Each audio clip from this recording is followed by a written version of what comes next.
سلاوین گرم و جارك دي بخير هاتنا برنامج ديا كورت كونكشن تماشا وان هجا بري از دست ببرنامج في هفتي بكم متخواست سپاسیا هفکاری خواه بالین صالح بکم کول دامی از نلویره وی برنامه بره و دبر ده برنامه ایرودا بوکو حرام بردانا نیزیکی سیاست کچان با آزاد کرنا ملیتان خواه پیوندی داردکا شر سوری هر گرم دبا و شاندکی رکابری لواشنطن دا خوازا آلیکاری دکا ناوندا بازرگانیا نو یا جهانی لی نیویورکی ده قوناغا داویدایا لی امریکیان جداهی هانا لهم بر آواکرنا ناوندکا اسلامی لی نزیک و ناوندی لی نیویورکی لی تماشاوان هجا امجاری بزانن چه لجیهانی دبا برینا خلکی لترکیا هشتا کرد با دیگل پیامی کو بدهان کارکرین چالا کمره لباجار سوما آسیمانا دکاراساتا تقینکا بهز د چالکا رجویدا لروجا سیشنبیه بصدان کارکر هاتینا کشتن کار بدست دیبیژن 787 کارکر د چال دبون فدراسیون ایکتیا کارکران لترکیا گرفا کری خست و کان رازیبونی لهمبر روشا خراب یا چالن کمره لترکیا تو ربونا خلکی جیب بهستر بو پشتی راگهاندرین سرک وزیر رجب طیب اردوغان دماغوتی افرنگ سرحاتی لهر جهه کی دی لجهان دبن تیزانین کو کاری د چالن کمره د ترکیه گلک بترسا لوان هنک اندام پارلمانی داخوازا و کولینا کریا لسر دستودار خراب و نسلامتی وان چالا بریتانیا و امریکا هشداری دان روسیا کودی تولین برفرهتر لسر دین دانان اگر هولدان هل بجاتین سروکاتی لأوکراین جناو با اف هشداری پشتی رفراندوم روژا اکشام بویبو لدو هریمن روشلاتا اوکراین تی داخل کیوان سرخبونا خوراگهاند و ریبرین وان هریمن جدابو دی بیجن هل بجاتین سروکاتی اوکراین لهریمن وان ناهی نکرین وزیر دربه بریتانیا جی دی بیجار رفتاری روسیا لهمبر هل بجاتین سروکاتی اوکراین و خیاب که اگر روسیا ببتا آرمانجا توله و دورگرتنین فرهترین آبوری و بازرگانین امریکا و ولاتین اوروپی نوی نرین دانستاندنان جی ایران و کمالا شش ولاتین دست حالاتدار لی جهان دست بگرکانویا دانستاندنان کرج بو دارشتنا ریکفتنکا دریجدم لسر بنامای ریکفتنا مها 11 چریا دوی پار او ریکفتن جی ایران دخوازا چالاکین خوین ناوکی و بر بکن لهم برسست کرنا دورگرتنا آبوریا روش آوا لسر تهرانی سرک باراک اوباما مزخانکا نو لی نیویورکی لنزیک جهه هریش 11 سپتامبر ترخان کرج بو و گراندنا سرحاتیا وی کاراساتی و رزگتنی لوان جوامرین آلیکاریا رزگار کرنا به هزاران کسان کری لوی روژا تاریا دیروکا امریکا لیفا کرنا وی مزخانه که سوکارین کارمند رزگار کرنی آماده بون لحفتیا بیلجی او مزخانه و میدانا به 700 میلیون دلاران هاتی دانان جبو خلکی وکری با تابلویەکی هۆنەرمەندێکی بریتانی ji بۆ بزافکارە نوگەها پاکستانی مەلالا یوسفزای بە پتر ji 100,000 دلاران هاتە فرۆتن ڕانیاوی پارەی وێ ji بۆ ڕێخستیەکە خێرخوازە بناوێ مەلالا فەند بە وێ بێتەرخانکردن ji بۆ ڕێخستیەکە نەحکومەتی یا نایجیریا تایبەت بێ پەروەردەیە خانمان بیرۆکەیە خەرجکردناوی پارەی پشتی تراژیدیا ڕەواندنا نێزیکی 300 کەچین جوانین خوێندنگەها بوو لێ نایجیریا سلاوین دووبارە تەماشەوانی نهێژا ئەvە مەهەکە دەرباز بوو بەسەر ڕەواندنا نێزیکی 300 کچن خوێندنگەها لە نەیجیریا ji aliyê کۆمەڵا بۆکۆ حەرام یا ملیتانên ئیسلامیڤە و هێشتا هەوڵên نێفنەتەوەیی و هەوڵên وی وڵاتیژیش بۆ ڕزگارکردنا وان سەرنەکەتنە. بەپێی نوێترین دیمەنی ڤیدیۆیی سەرکردەی ڕێکخراوی بۆکۆ حەرام دەڵێت ئەو زیاتر لە 250 کچە خوێندکارە ڕفێنراوە ئازاد دەکات لە بەرامبەر ئەو تونڕەوانەی لە لای حکوومەتی نایجیریا گیراون. لەو لێدوانەیدا سەرکردەی بۆکۆ حەرام دەڵێ کچەکان بوونەتە ئیسلام و هەر لەو ڤیدیۆیەدا دیمانە لەگەڵ سیان لە کچەکان کراون و دوانیان دەڵێن بەڵێ ئاینی خۆیان گۆڕیوە بۆ ئیسلام. وڵاتە یەکگرتوەکانی ئەمریکا و ژمارەیە وڵاتی تریش پسپۆر و شارەزای لەشکری خۆیان ناردووە بۆ نایجیریا بە مەبەستی هاوکاریکردنی دەسەڵاتداران لە نایجیریا بۆ دۆزینەوەی کچە ڕفێنراوەکان.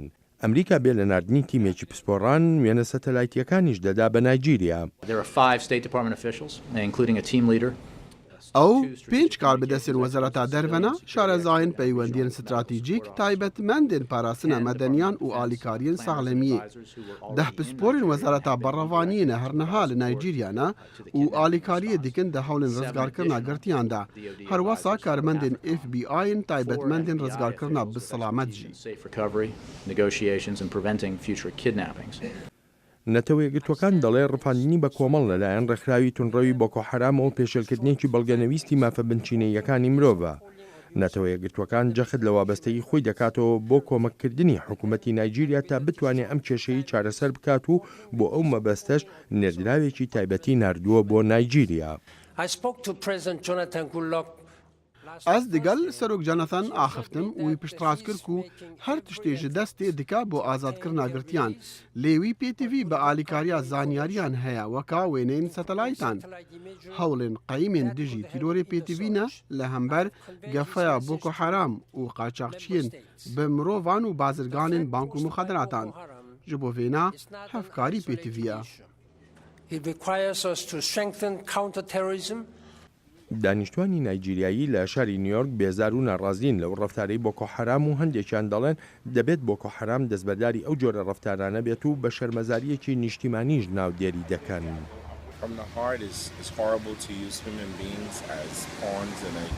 Ji dil tirsek mezin e mirov bêta bikarînan weka rehîne diyariyeka siyasiya mezin de li Nîjerya. Ez bawer nakim Boko Haram bandeka cerdekara serberda ye. Belkû layenekê gelek dewlemend û bişiyan alîkariya wan dike. نایجیریەکان وەک دەڵێن هەست و بیریان وا لای مێنێتیەکانی ئەو کشە خوێندکارانە تیایدان و خۆیان دەخەنە شوێنی ئەو دایک و باوکانەی جگەرگۆشەکانیان ڕفێنراون. گرانترین خەونە ji dayk û baban re demakirçên xwe bihênêrin xwendingehê û jê nevegerin.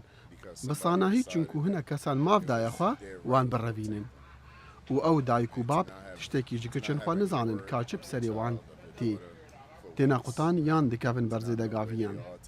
Êk hest bi derdê wan dike.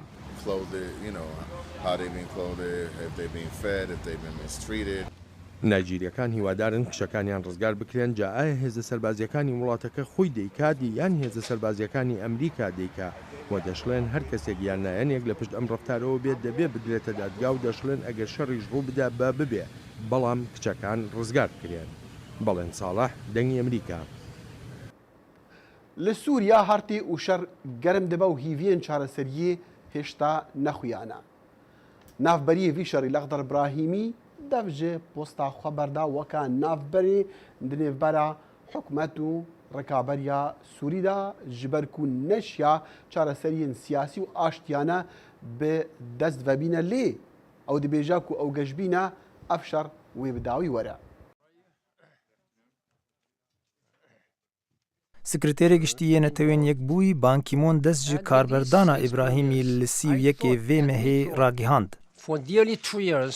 بۆ نزیکەی 2 ساڵ نێدراوە نوێنەری تایبەتی هەوبەش براهیمی هەوڵیدا لە کۆتایهێنان بە شەڕی ناوخۆ لە سووریا و ڕوبەڕووبوونەوەی ئەو ناکۆکیانەدا کە شیانی چارەسەرکردنیان نەبوو لەگەڵ سووریا و ناوچەی ڕۆژهەڵاتی ناوەڕاست و هەروە کۆمەڵگای نێونەتەوەیی کە لە بۆچوونەکانیاندا دابەشن سەبارەت بە کۆتایهێنان بە شەڕەکە.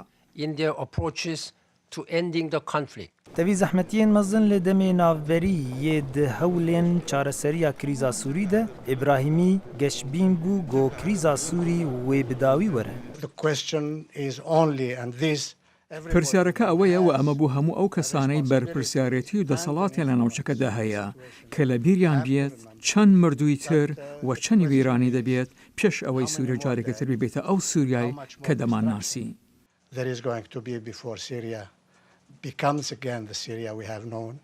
İbrahîmî bi ser neket di hewlên vegerandina nûnerê rejîmê û nûnerê rêkbera Sûrî de ji bo danûstendinan. Ew jî ji ber plana rejîma Sûrî bo helbijartinê serokatiyê li meha tê. Birêz İbrahîmî cê sekreterê berê yê Netewên Yekbûyî Kofi Annan girtibû li tîrmeha 2012 de. Birêz Annan jî bi ser neketibû di hewla rawestandina şerê Sûrî de. Her li van rojan Wezîrê Derve yê Denîmarkê Martin Legaard bang li karbidestên Sûrî kir heta heta got ew embarên çekê kîmyawî bidin dest. Yek ji du gemiyê veguhestin û ji navbirina çekê kîmyawî yê Sûrî Denîmarkî ye. Birêz Ligard got ew gemî piştî siyê tebaxê namîne. لە ڕاستیدا ئێستاکە 92% چەکەکانی کیمیاویمان لە سووریا کۆکردونەتەوە. ئەوە بەس نییە و هێشتا 8% ماوە و ئیمە ئەوەی پێمان بکرێت ئەوانش کۆ دەکەینەوە و دەیانگوازینەوە و هەرچە زوو لە ناوی دەبین. Gemiya Denîmarkî yeka Norwêcî di deryaya Naverast de ne û li benda gotinekê ji rejîma Esedin. Heta gobarê dawiyê kerestê kîmyawî ji benderên Sûrî veguhêzin. Rejîma Sûrî qayîl bû çekê xwe yê kîmyawî bide dest heta got xwe biparêze ji derbeke leşkerî ya Amerîkî. Li tîrmeha 2013 de rejîma Sûrî çekê kîmyawî li dijî sivîlan li dervayî Şamê bi kar anî û 1400 kes kuştin. Luqman Ehmed, Dengê Amerîka. و هێشتا ئەم دێ بەحسی سووریا دەنا شاندەکی ڕکابەریا سووری بسەرکاتیا ئەحمەد جەربە بەری چەند ڕۆژان لێرە لە واشنگتن بوش بۆ دانوستاندنان دەگەل کاربدەستین ئەمریکی و کاربدەستین سەرایە سپیژی جوانە سەرک ئۆباما وەساتی دیارکردن و ئەو پشتەوانیەکە سیاسیە مەزن بوو جوانڕە لێ دیارە وان پشتەوانیا لەشکەری ژ ئەمریکا دخست. ئەندامەکێ شاندێ ڕکابەریا سووری و لێرە لە واشنگتن بوون دکتەر سەلاح دەرویش میوانێ رادیویا کوردیا دەنگی ئەمریکا بوو. ji bo em ew rengê leşkerî hevkî bisekînin û baweriye bi çareseriya siyasî bînin me ji Amerîka got divê hêza me li ser erdê hebe heyek rejîm çareseriya siyasî qebûl bike. Guftûgot wê di gelekî çêbû û gelekî xelkê li magdarî kir ji ber cara yekê jî bû ev şand tê Amerîka qebûlkirinek baş hebû guhdarîkirinek baş hebû ewan jî Amerîkana bi tevayî ez dibêjim qey divê carê de Amerîkan tenê wê li me guhdarî bikin em çi dixwazin. We çi xwest? Me xwest alîkariyek me li ser erdê bikin bikêmanî alîkarîkê bikin em bihê em nehêlin ev teyare bifirin û van bermîla bavên xelkê û vê xwînê bisekînin. Me xwest ew û alem giş li kêleka me bisekinin ev siçimêk anha rejîm dixwaze pêk bîne pêk nên ji ber ev siçim pêk bên mesela siyasî carekê beravêtî dibe tiştek tê dinamîne me xwest giş bi hevre jiyan û Amerîka jî wek dewletek mezin giş bi hevre karibin destê xwe bidin hev çareserîkê siyasî ji vê pirsa Sûriye re bibînin. Çareserî jî gelek rengê wê hene ca Amerîka çilotê difikire heya nihat baweriya me de hînê meşru Amerîka wek daxuyanê kirin got wê çekê sivik bide artêşa azad li Sûriya got dibin siya îtilafê de hevbendiya Sûrî de kar dike. Lê di Sûrî de ana meydan qada şer di Sûrî de gelekî grûpê din hene gelek grûp yanî ji Ereba ve heyanî Kurda ve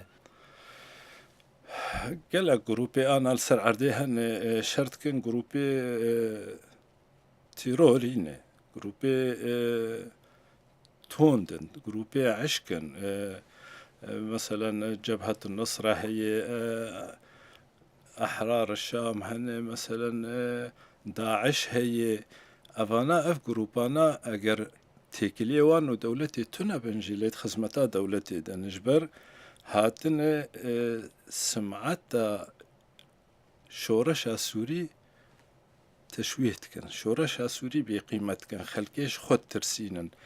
Xelkê ji guhertinê tirsînin. Ew xelkê girabûn ji bo guhertinekê çêkin ji bo azadiyê wexta ku Daesh dibînin sekinin dibêjim guhertin nema lazim. Ji bo vê yekê rejîm pir îstîfade ji wan dike û şeklê mubasher xeyr mubasher alîkariya wan jî dike. û Amerîka jî tirsayê ji vê yê dibêje em çek bidin we ka çi deman heye ev çek nekevin destê van grûpê tund ev ê tîrorîst. Me jî ji wan re got me got em û divê Amerîka ji me dixwaze tebî divê em xuya bikin tişkîme û van grûpa bi hev re tune. ئەم نەئێ هەبن بله لێ وەچاون ئەمریکیا پشتڕاست بکن ئەمریکی وێ دڵتە نابن و ئەگەر چەکی بدە ناگەهەوانە ئەف پرسەکە دکتۆر سەلاح بەلکی ئەف 3 ساڵە ئەف پرس ئەمریکادا هەیە و دناف گوتنی هەموو شارەزیادە هەیە و ئەمریکی دەترسن چەکا بدن ئەو چەک بکە بەدەستی وانتون ڕێیان ئەم و ئەمریکان و دەوڵەتی دۆست کش بە هەورێ ئەم کارەبن وەک لیجانا چێکنگە ئەف لیجان ئشرافێر سەروان چەکا بکەنج بۆک نەکەون دەستێ کەسی نەکەون دەستێوان گروپی عشق و خراپ دباوەریان مدێ ئەمکارن سەدی 95 پێک بینن vê مەسەلێ lê sedî sed meselê demanata şer diçê nabin a gelekî giring a gelekî şandamel ser sekinî çilo çek nabidin me ev firok carê nefirin û var bermîla bi ser xelkê dinavêjin ev a giring û ev a muhim e lê bi rastî em ji hev dibêjin Emerîkan tu soz nedanime Emerîkan ji ber cara ewile em tên û cara ewilê jî piştî 3 sala ew siyaseta xwe teqyîm dikin li ser Sûrî di baweriya me de danûstinê gudarîkirinê bon li me ka em çi dixwazin em çi lot fikirin em di alî tîrorê çi lot fikirin em di alî rejîmê çi lot fikirin em çi dixwazin ئەڤان داخوازا گشاوەیە کۆم بکەن و وێ سەر بسەکن ئاسیدانم لە دەمێکی زوو بستەکن و بڕیارێک بێدان و جارێ وێ چاوە ڕفتارێ دەگەل سووریا و دەگە ڕژیما سووری بکن و چاوە ئالیکاریە ڕکابەریا سووری بکن چکو هەر ڕۆژایەکێژی ئەمریکا و سەرۆک ئۆباما گوتیەک و ئەو ئامادەنە ئالیکاریە ڕکابەریا سووری بکن دکتۆر دیسان تشتێک تێ گوتن لەڤر ئەنظام ئەو هەتا چەندی ڕاستە نەڕاستە بڕێڤەبەریا ئۆباما نەخواستیە ڕۆژەیەکیدا ڕاستە خوا دەگەل ڕکابەریا سووری ئالیکاری بدا و چەک بدەوانە لێ بۆ چۆنێک هەیە دەبێژ ئەمریکادا و مادەم حکوومەتە ئۆباما نەها نکارەوەی ئالیکاری ڕاستەوخوا بە ڕکابری ڕە بکە بە ئۆپسیۆنە سووری بکە چما لایەنین دی وەکی سعودی وەکی قەتەری وەکو وڵاتین دین دۆستین سووریا بڕێکاوانە ئالیکاریە بهێلە بتر ئەو ئالیکاریە سووریا بکەن سعودی بێم قەی ئامادەیە و ژوان ڕەهاتشی گوتن ئالیکاریە بکە سعودی بە ناشێر داخوازا خۆی ئالیکاریا ئەوەندی بێژن بۆ مەسەلا فڕۆکان بەێ بەێ فەرموو ئامادەیە لێ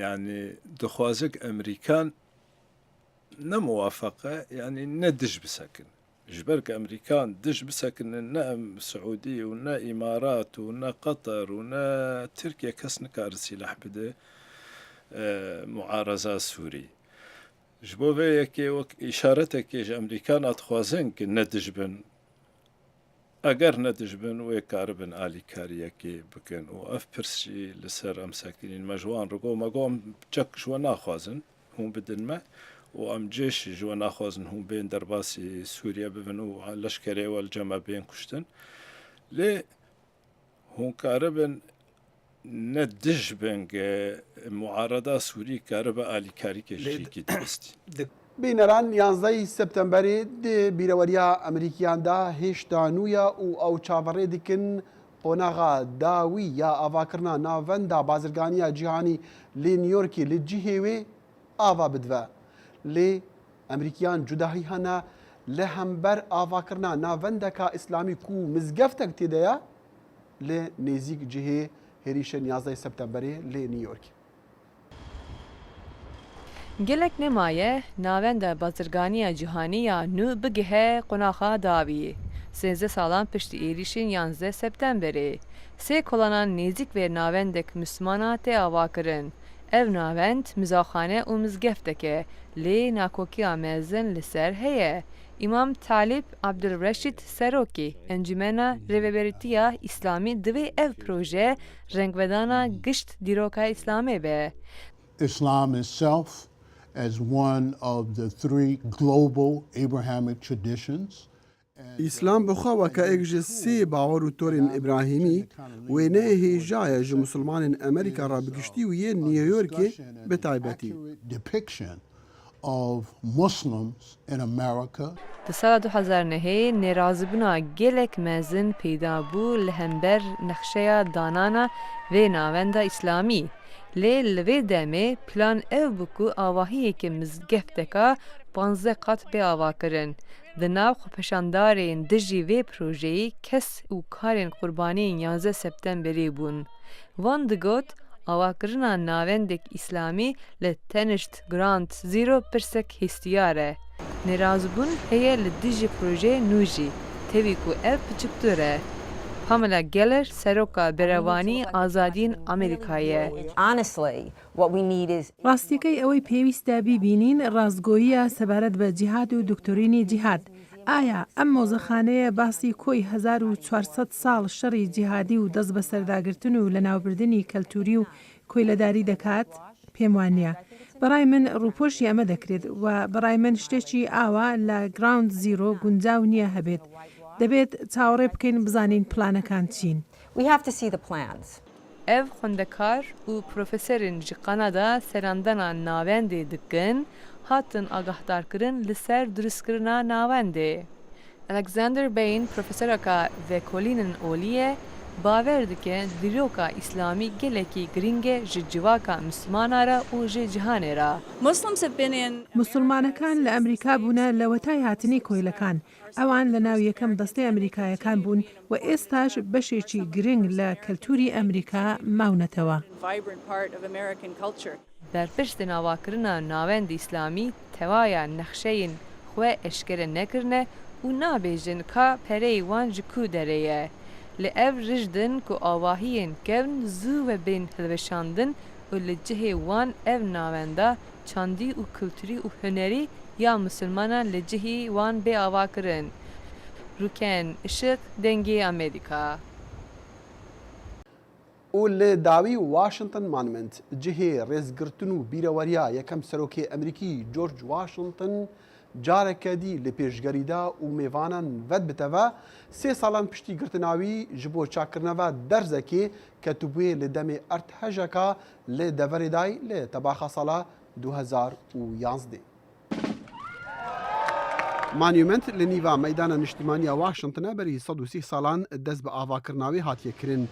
Ev cihê herî giring ji bo gerîdeyan û gelek avahiyên dî li Washington paytextê Emerîkî ber bi ziyana erdheja 23 meha heşt sala 2011 ketin. Hêza wê bêvelerzê 5.8 dereceyên Richter bû û navenda wê 145 kilometran başûra Rojava Washington bû.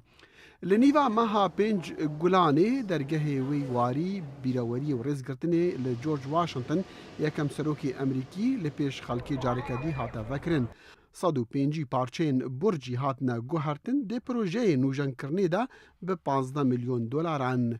Bi rêveberê xizmetên Parka Niştimanî li Washington dibêjtin ew borc sembolê demokrasiyetê ye, sembolê Emerîkaya lewan li cem xelkî gelek xweştêvî ye. Washington Monument yê 169 mîtran bilind, bilindtirîn avahiya bikeviriya li Washington.